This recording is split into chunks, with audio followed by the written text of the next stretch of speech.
we take a quick look at some of the newest and strangest engines out there. Beginning with number 7, the VC Turbo. Controllability is the key to this new type of engine. It's able to adjust its compression ratio by moving an actuator arm connected to each piston. A harmonic drive is used to adjust the height of the piston, and this allows a compression ratio all the way from 8:1 to 14:1. Infiniti claims that it combines the power of a 2-liter gas turbo engine with the torque and efficiency of a diesel engine. Now for me, I'm a little bit skeptical on the design and its reliability. And there are quite a few new types of engines which are also combining the advantages of both diesel and gas powertrains. The VC Turbo will likely be used in Infiniti cars within the next couple of years. At number 6, the Circle Cycle engine.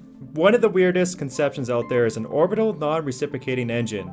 It has no block, crankshaft, or even valves, so this thing is definitely weird. Instead, it uses combustion chambers which are mounted on 2 different gears. These chambers join together and they create the combustion stroke, and then they disengage completely, which negates the needs for valves. Now currently there are 2 prototype engines, and it's pretty impressive to see something like this actually running. Let's just hope the gears stay aligned to prevent catastrophic failure.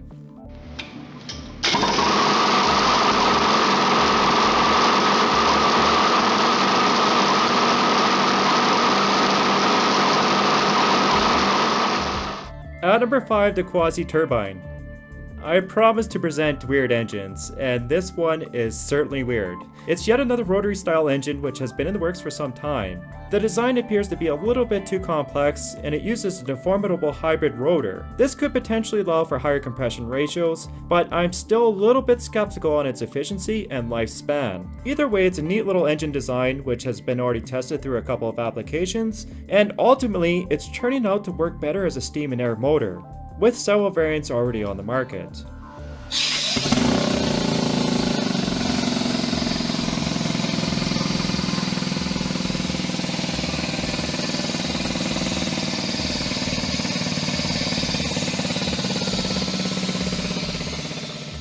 At number 4, the X3.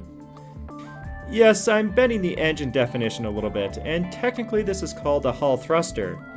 It basically uses a stream of ions to propel a spacecraft. They produce very little thrust, and they wouldn't be even comparable to any engine on the ground. But in space, it's all about efficiency and velocity, and they can slowly accelerate a craft to over 25 miles a second, which is a far greater speed achieved by chemical rockets, while only using a fraction of fuel. The new X3 can generate over 5 newtons of thrust, which may not seem much, but it is the highest of any ionic plasma thruster to date. It can also run continuously for 100 hours, which may lead the X3 into the record books. At number 3, the Skyactiv X. From the rotary to the 5-stroke Miller cycle, we all know that Mazda likes to feature different types of engines in their cars. Their new Skyactiv X is sort of like a hybrid engine, with it utilizing compression and spark ignition. Now, it works by compressing the fuel and air mixture to the threshold of ignition, and then it uses a spark plug to ignite the fuel at this certain point. Now, the fuel is very lean, so it does not ignite prematurely, and the combustion ratio is very high, just like diesel engines. So ultimately, the ignition is very controlled, and it combines the efficiency of a diesel with the cleanliness of a gasoline engine. Now, the initial variants will be released in the Mazda 3, and this could be a revolutionary engine. We'll just have to wait and see. At number 2, the Achates 2.7 liter. This is one of my favorite engines, even though its concept is not entirely new.